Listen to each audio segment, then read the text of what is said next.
رضی اللہ تعالیٰ عنہ کی روایت ہے، وہ نقل کرتے ہیں رسولullah صلی اللہ تعالیٰ علیہ وسلم سے، اور وہ اللہ تعالیٰ کی طرف سے فرماتے ہیں۔ اللہ اپنے بندوں سے فرماتا ہے، یا عبادی، اے میرے بندوں، انی حرمت الظلم علی نفسی وجعلتہ بینکم محرما فلا تظالموا۔ اے میرے بندو، میں نے، یہ کون کہہ رہا ہے؟ اللہ، جو مالک ہے، جو خالق ہے، جس کی شان یہ ہے کہ وہ کچھ بھی کرے اسے اختیار ہے، وہ کہتا ہے کہ میں نے اپنے اوپر ظلم حرام کر رکھا ہے، یعنی میں ظلم نہیں کرتا۔ جس کو تم ظلم سمجھتے ہو میں وہ بھی ظلم نہیں کرتا، حالانکہ اللہ کی شان یہ ہے کہ وہ کچھ بھی کرے وہ ظلم نہیں ہوگا،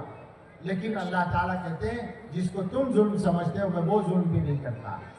وَجَعَلْتُهُ بَيْنَكُمْ مُحَرَّمًا، اور میں نے ظلم کو تمہارے آپس میں بھی حرام کر دیا ہے۔ فَلَا تَظَالَمُوا، تو خدا کے واسطے ایک دوسرے پر ظلم نہ کیا کرو۔ کس کو فرما رہے؟ اپنے بندوں کو۔ یہ بندے جو دوسروں کے ظلم کی شکایت کرنے میں لمبی لمبی زبانیں چلاتے ہیں، اور ان کا عالم یہ ہے کہ یہ گھروں میں ظلم کر رہے ہیں اور پڑوسیوں پر ظلم کر رہے ہیں اور رشتہ داروں پر ظلم کر رہے ہیں، کیا ہو رہا ہے آخر یہ؟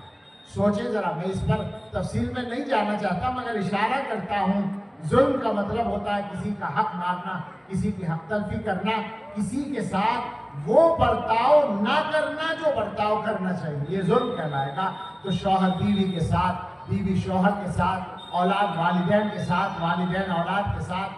ساس بہو کے ساتھ، بہو ساس کے ساتھ،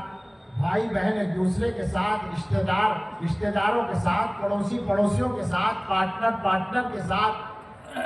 ادارے کے ذمہ دار اپنے ماتحتوں کے ساتھ اور ماتحت ذمہ داروں کے ساتھ، میں ساری باتیں کہہ رہا ہوں۔ اور ادارے سے مراد صرف مدرسہ نہیں، صرف اسکول اور کالج نہیں، ہر قسم کے ادارے، فیکٹریاں اور کمپنیاں تک ظلم کا ایک عام چلن ہے۔ جہاں جس کو طاقت ملتی ہے وہ دوسروں کو ستانے کی کوشش کرتا ہے۔ توبہ کر لیں، اللہ تعالیٰ فرماتے ہیں آپس میں ظلم نہ کریں۔ اس کے بعد چند باتیں ارشاد فرمائیں جن سے ہمیں اپنی اوقات کا تھوڑا سا اندازہ ہو جائے اور اللہ کی شان کا کچھ احساس ہو جائے۔ فرمایا کہ یا عبادی کلکم ضال الا من ہدیتہ فاستہدونی اہدکم، اے میرے بندو، تم میں سے ہر ایک گمراہ ہے سوائے اس کے جسے میں ہدایت دوں، مجھ سے ہدایت مانگو میں تمہیں ہدایت دوں گا۔ یا عبادی کلکم جائع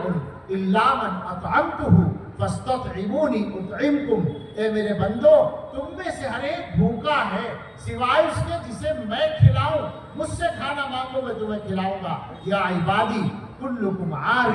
الا من کسوتہ فاستکسونی اکسکم، اے میرے بندو، تم میں سے ہر ایک بے لباس ہے سوائے اس کے جسے میں لباس پہناؤں، مجھ سے لباس مانگو میں تمہیں لباس دوں گا۔ یا عبادی انکم تخطئون باللیل والنہار وانا اغفر الذنوب جميعا فاستغفرونی اغفر لکم، اے میرے بندو، تم دن اور رات خطائیں کرتے ہو اور میں گناہ معاف کرتا ہوں، مجھ سے مغفرت مانگو میں تمہاری مغفرت کروں گا۔ اور اس کے بعد فرمایا کہ یہ مت سمجھنا کہ میں تمہیں جو دیتا ہوں اس میں میرا کوئی فائدہ ہے۔ فرمایا یا عبادی لو ان اولکم وآخرکم وانسکم وجنکم کانوا علی اتقى قلب رجل واحد منکم ما زاد ذلک فی ملکی شیئا، اے میرے بندو، اگر تم میں سے اول و آخر، شروع سے آخر تک کے تمام انسان، آدم سے قیامت تک کے تمام انسان، تمام جنات، سب کے سب تم میں سب سے بڑے متقی آدمی کی طرح بن جائیں، محدثین کہتے ہیں حضرت محمد صلی اللہ علیہ وسلم کی طرح بن جائیں سارے انسان۔ فرماتے ہیں اللہ تعالیٰ میری شان نہیں بڑھے گی، میری شان میں کوئی اضافہ نہیں ہوگا، میں پہلے ہی بڑا ہوں جتنا بڑا ہوں۔ اور فرمایا اگر یہ سارے کے سارے انسکم وجنکم وفلکم وآخرکم، سارے کے سارے کانوا علی افجر قلب رجل منکم، تم میں سب سے زیادہ نافرمان آدمی کی طرح ہو جائیں، محدثین کہتے ہیں ابلیس کی طرح ہو جائیں، شیطان کی طرح ہو جائیں، تو ما نقص ذلک من ملکی شیئا، میری طاقت و بادشاہت میں کوئی کمی نہیں ہے۔ پھر فرمایا وَلَوْ أَنَّ أَوَّلَكُمْ وَآخِرَكُمْ وَإِنسَكُمْ وَجِنَّكُمْ قَامُوا فِي صَعِيدٍ وَاحِدٍ، یہ سارے لوگ ایک میدان میں کھڑے ہو جائیں فسألونی اور مجھ سے سوال کریں مانگیں جس کو جو چاہیے فأعطیت کل واحد مسألتہ میں ہر ایک کا سوال پورا کر دوں آپ غور کریں ہر آدمی مانگ رہا ہے اور ہر ایک کو دیا جا رہا ہے سب کو دینے کے بعد فرمایا ما نقص ذلك مما عندي الا كما ينقص المخيط اذا ادخل البحر یہ سب دینے سے میرے خزانے میں کوئی فرق نہیں آئے گا اگر فرق کا ہو تو ایسا فرق کہ جیسے سوئی سمندر میں ڈال کے نکال لی جائے تو سمندر کا پانی کتنا کم ہوگا سوئی سمندر میں کیا ایک کپ میں ڈال لی جائے اور نکالی جائے تو کچھ کپ کا پانی کم ہوگا سمندر میں کیا فرق پڑے گا یہ اللہ کے خزانوں کی بات ہے اور اس کے بعد فرمایا کہ یا عبادی انما ہی اعمالکم احصیھا علیکم ثم اوفیھا ایاکم اے میرے بندو یہ تمہارے اعمال ہوتے ہیں جو میں جمع کر لیتا ہوں پھر تمہیں لوٹا دیتا ہوں اپنے اعمال پہ غور کرو فمن وجد خیرا فلیحمد اللہ جو آدمی خیر پائے اللہ کا شکر ادا کرے ومن وجد غیر ذلک اور جو خیر کے علاوہ کچھ پائے فلا یلومن الا نفسہ